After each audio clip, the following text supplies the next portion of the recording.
ఆంధ్రప్రదేశ్ రాష్ట్రంలో ఉన్న 1,25,000 మంది గ్రామ వార్డు సచివాలయ ఆత్మీయ మిత్రులందరికీ నా ఆత్మీయ నమస్సమాంజలి తెలియజేస్తున్నాను. నేను Otla Balashowri, ward welfare and development secretary, Macherla municipality, Palnadu జిల్లా, ఆంధ్రప్రదేశ్. నా ప్రియమైన మిత్రులారా, ఇప్పుడైనా మేల్కోండి, ఇప్పుడైనా ఉద్యమానికి సిద్ధం కండి. సంపూర్ణంగా పెన్ డౌన్ చేసి సర్వీసులన్నీ స్టాప్ చేసి మనకు రావలసినటువంటి బెనిఫిట్స్ మీద, మన సమస్యల పరిష్కారం కోసం జీవో నెంబర్ 11కి వ్యతిరేకంగా పోరాడదాం రండి. ఇప్పుడు కాకపోతే ఇంకెప్పుడు. సమయం లేదు మిత్రమా. ప్రతి గ్రామ సచివాలయ మిత్రులందరూ కూడా ఏకం కావాలి. ఈరోజు రేపు మాట్లాడుకోండి. ప్రతి గ్రామ సచివాలయంలో లీడ్ తీసుకునే వాళ్ళు కమ్యూనికేట్ అవ్వండి. వచ్చే సోమ, మంగళ, బుధవారాల్లో కార్యాచరణకు సిద్ధం కండి.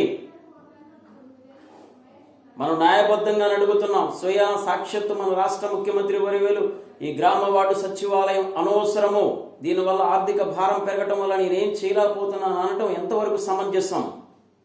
మంత్రులు కానీ, ప్రజలు కానీ, ఇతర అధికారులు కానీ మనల్ని నెగిటివ్గా చూస్తూ ఉన్నారు, నెగిటివ్గా ఇంజెక్ట్ చేస్తూ ఉన్నారు ప్రభుత్వానికి. వీరికి ఏం పని ఉంది? వీరు ఖాళీగా ఉన్నారు, జీతాలు తీసుకుంటున్నారు. ఒక్కరోజు మన స్థానంలో వచ్చి వారు చేస్తే తెలుస్తుంది మనం ఎంత మానసికంగా, శారీరకంగా బాధపడుతూ ఉన్నామో. 2019లో కఠినమైన గ్రూప్ 2 స్థాయిని మించినటువంటి ఎగ్జామ్ రాసి పాస్ అయి తెచ్చుకున్న జాబ్స్ ఇవి. ఏ రాజకీయ నాయకుల ద్వారానో, మంత్రుల ద్వారానో, అధికారుల ద్వారానో, మనీ ద్వారానో తెచ్చుకున్నవి కాదు. స్వయంగా మన టాలెంట్ ఉపయోగించుకొని సంపాదించుకున్న జాబ్స్ ఇవి. గుర్తుంచుకోండి. ప్రతి నెల 1 తారీఖు డబ్బు సంచితోటి ఎర్లీ మార్నింగ్ గ్రామాల్లో కానీ, పట్టణాల్లో కానీ వెళ్తున్నప్పుడు ఎవడో ఒకడు బై మిస్టేక్ లేదా మన యొక్క దురదృష్టవశాత్తు ఎవడన్నా మన మనీ బ్యాగ్ లాక్కెళ్తే పరిస్థితి ఏంటి? మన ఆడపడుచులు గ్రామాల్లోకి సర్వేల నిమిత్తమై, పెన్షన్ డిస్ట్రిబ్యూషన్ నిమిత్తమై వెళ్తే ముష్కరులు కొంతమంది అవమానపరచడం లేదా? బలవంతం చేయడానికి ప్రయత్నం చేయడం లేదా? ప్రియమైన మిత్రులారా, గత 6 సంవత్సరాల నుండి విధి నిర్వహణలో గ్రామ వార్డు సచివాలయ మిత్రులు ఎంతోమంది ప్రాణాలు పోగొట్టుకున్నారు.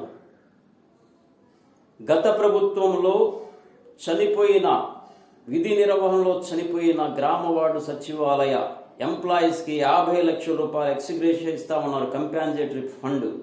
అలాగే వారి కుటుంబంలో ఒక కారుణ్య నియామకం, ఉద్యోగం ఇస్తా ఉన్నారు. ఇంతవరకు వారి గురించి పట్టించుకున్న దాఖలాలు లేవు. వారంతా మన మిత్రులే. వారి గురించి కూడా మనం మాట్లాడాలి. డ్యూటీస్ ఎవరు చేశారు? జనాభా లెక్కలు ఎవరు తీశారు? ఈ స్కూల్స్లో, కాలేజెస్లో టాయిలెట్ ఫోటోస్ ఎవరు తీసి సబ్మిట్ చేశారు? ఒక్కసారి గమనించండి. ఇంటింటికి వెళ్ళి సర్వేలు ఎవరు చేశారు? పెన్షన్స్ డిస్ట్రిబ్యూషన్ ఎవరు చేశారు? కనుక మన గ్రామ వార్డు సచివాలయాల్లో 19 డిపార్ట్మెంట్స్ ఉన్నాయి. ఈ 19 డిపార్ట్మెంట్స్లో ఎన్నో ఇష్యూస్ ఉన్నాయి, ఎన్నో ప్రాబ్లమ్స్ ఉన్నాయి. అవన్నీ సాల్వ్ చేసుకుందాం రండి. ఎవరో వస్తారు, ఏదో చేస్తారని కాదు. నువ్వే రావాలి. నీ సమస్యకు నువ్వే పరిష్కారం కావాలి. నీకు రావాల్సిన ఆర్థిక బెనిఫిట్స్ కోసం నువ్వే పోరాడాలి. ఓ గ్రామ వార్డు సచివాలయ మిత్రులారా, పదండి, తోసుకు పదండి. పోరాడితే పోయేదేముంది? బానిస సంఖ్యలో తప్ప. ఓ మహిళలారా, మీకు 2 చేతులు జోడించి నమస్కరిస్తా ఉన్నాను. మీరు ముందు నిలబడాలి. మీరుంటేనే ఏదైనా సాధ్యమో. ఈ ప్రభుత్వం పొమ్మను లేక పొగబెట్టినట్టుగా ఉంది. వారు చూపిస్తున్న తీరు కానీ, వారు తీసుకుంటున్న నిర్ణయాలు కానీ రోజు రోజుకి మారిపోతా ఉంది. మన పరిస్థితి రానున్న దినాల్లో బానిసల కంటే దారుణంగా ఉండేటట్లుంది. కనుక ముందుకు రండి. గ్రామాల్లో, అర్బన్లో కమ్యూనికేట్ అవ్వండి. ఒకరినొకరు పురికొల్పుకోండి, మోటివేట్ అవ్వండి. మనం ఏమడుగుతున్నాం? న్యాయబద్ధంగా అడుగుతున్నాం. గొంతమ్మ కోరికలు ఏం అడగటంలా. నెలకి 1 లక్ష రూపాయలు శాలరీ ఇవ్వండి, లేకపోతే ఇంట్లో కూర్చుంటాము, ఆఫీస్కి వచ్చి పని చేయము, మాకు శాలరీ పంపించని చెప్పి ఏం అడగటంలా. న్యాయబద్ధంగా అడుగుతున్నాం. 3 నోషనల్ ఇంక్రిమెంట్స్ రావాలి. మొన్న కంటి తుడుపుగా 1 డిఏ ఇచ్చారు. ఏ మూలకబరిది? ఇప్పటికి దాదాపు ప్రతి గ్రామ వార్డు సచివాలయ మిత్రుడు, ఒక్కొక్క ఎంప్లాయ్ 1,50,000 నుంచి 2 లక్షల రూపాయలు లాస్ అయ్యాం. గమనించండి. 3 నోషనల్ ఇంక్రిమెంట్స్, 4 డిఏలు, 9 నెలల ఎరియర్స్, 6 సంవత్సరాల నుంచి ఆర్థికంగా ఎదుగు లేకుండా, ప్రమోషన్స్ లేకుండా ఒకే కేటగిరీలో ఉంటున్నందుకు గాను 6 సంవత్సరాల ఇంక్రిమెంట్స్ రావాలి. ఖచ్చితమైన జాబ్ చార్ట్ ఇవ్వమని అడుగుతున్నాం. సీనియారిటీ బేస్ మీద ప్రమోషన్స్ ఇవ్వమని అడుగుతున్నాం. డోర్ టు డోర్ సర్వేలు వద్దు, వాలంటీర్స్ కాదు. మేము గ్రూప్ 2 స్థాయి మించినటువంటి ఎగ్జామ్ రాసి వచ్చినటువంటి వారము. Highly qualified, experienced, talented persons ఉన్నాం. మేము అపారమైనటువంటి టీచింగ్ ఎక్స్పీరియన్స్ ఉంది. మా మాతృశాఖలకు మమ్మల్ని పంపించండి అని అడుగుతున్నాం. ఇంతే కదా. ఆఫీసులో ఉండి ఏ సర్వేలైనా, ఏ సర్వీసులైనా మేము అందిస్తాం న్యాయబద్ధంగా.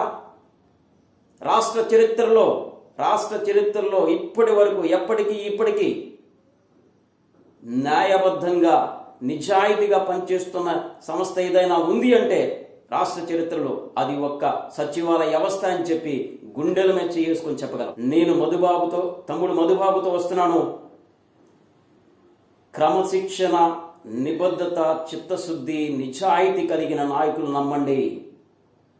ఎంతోమంది చూసాంలే, ఎన్నో జేఏసీలు చూసాం, ఎంతోమంది నాయకులను చూసాం అనుకుంటున్నారేమో. అట్లా కాదు. ఇక నాగటి మీద చేయి వేసి వెనకంజి వేసేటువంటి పరిస్థితే లేదు, ప్రసక్తే లేదు. గుర్తుపెట్టుకోండి. ఐకమత్యమే మహాబలం, కలిసి ఉంటే కలదు సుఖం, ఒకే మాట ఒకే బాట. దీని మీద నడుద్దాం రండి. శివాలయ మిత్రులారా, భయపడద్దు. భయం భయమే మనిషికి ప్రధానమైన శత్రువు. ప్రతి ఒక్క గ్రామ వార్డు సచివాలయ ఎంప్లాయ్ పురికొల్పబడాలి, ఏకమవ్వాలి. 1,25,000 మంది మూకుమ్మడిగా ఉద్యమం చేపట్టకపోతే రానున్న దినాల్లో మన బ్రతుకులు బానిసల కంటే దారుణంగా ఉంటాయి. గమనించండి. ఎవరికి వారు యమునా తీరి అన్నట్టుండొద్దు. భయపడొద్దు. మీలో మీరు చర్చించుకోండి. ఈరోజు రేపు ఏ విషయం తెలియచేయండి. మండలం, యుఎల్బి, జిల్లా లెవెల్లో నాయకులంతా కూడా ఏకమవ్వండి. అందరినీ ఏకం చేయండి, మోటివేట్ చేయండి, మాట్లాడండి, కలిసి రండి. 1,25,000 మంది వస్తేనే సాధ్యమవుతుంది. గుర్తుపెట్టుకోండి. మీ అభిప్రాయం తెలియచేయండి. మీ అభిప్రాయం కోసం ఎదురు చూస్తున్నాం. మీరు రాకుండా ఏ నాయకుడు కూడా ముందుకు కదలలేడు, ఉద్యమం చేయలేడు, సక్సెస్ కావు. మీరు రావాలి. ప్రతి ఒక్క గ్రామ వార్డు సచివాలయంపై ఆలోచించండి. ఆలోచించి ముందడుగు వేయండి. రండి. చావో రేవో తేల్చుకుందాం.